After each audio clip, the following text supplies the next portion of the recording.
Nasa 100 oras kada taon daw ang nasasayang sa mga commuter at motorista sa Metro Manila dahil sa mabagal na daloy ng trapiko. Ani Metropolitan Manila Development Authority o MMDA Acting Chairman Romando Artes, usad pagong ang trapiko sa rehiyon dahil sa dami ng mga sasakyan, mga harang at paggawa sa mga kalsada, infrastructure projects at ang suspensyon ng No Contact Apprehension Policy o NCAP.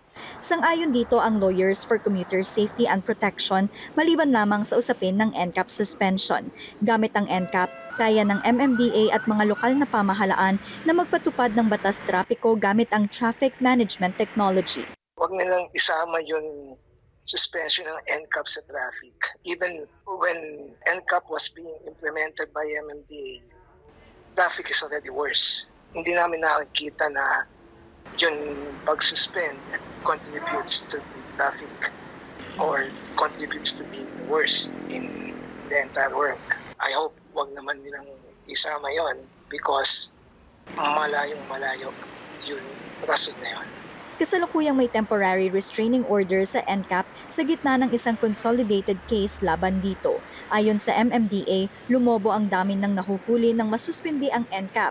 Indikasyong lumakas din ang loob ng mga motoristang lumabag sa batas. Sang-ayon naman ang mga motorista at commuter sa TomTom Traffic Index 2023 na nagsabing Metro Manila ang may pinakamalalang trapiko sa mga metro areas sa buong mundo. Dati po nag-try ako laging papasok, nakakotse ako. Kaso nung tumagal, naramdaman ko na mas doble lang pagod pag nag-drive ako papasok kaysa mag-commute na lang. Kaya ngayon, inisip ko mag-commute na lang para mas nare-relax ako at nakapagpahinga pa ako habang nasa biyahe ako. Mabibigat po talaga ang traffic dito po sa Pilipinas, lalo na sa Metro Manila. Kasi po, very overpopulated po ang Metro Manila. Dahil sa mga sasakyan na nagbababa sa gitna, mga walang disiplina. Saka halos naman lahat ngayon dito sa atin nakasasakyan na halos karamihan. Motor, kotse. Ayon sa Lawyers for Commuter Safety and Protection, numero unong solusyon ay ang pagpapalakas sa pampublikong transportasyon. Makakatulong din daw ang paglinis ng mga kalsadang nababarahan ng mga nagtitinda o sasakyang nakaparada. Isinulong din ng grupo ang pagbuo ng isang komite para pag-aaralan ang number coding policy dahil tila hindi na raw ito epektibo na makabawas sa bigat ng trapiko.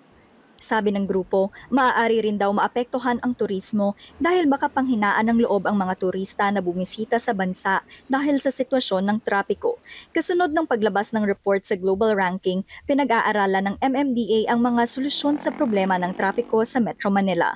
Nangako rin ang gobyerno na pabibilisin nito ang paggawa ng mga road project sa rehiyon. Deniza Fernandez, CNN Philippines.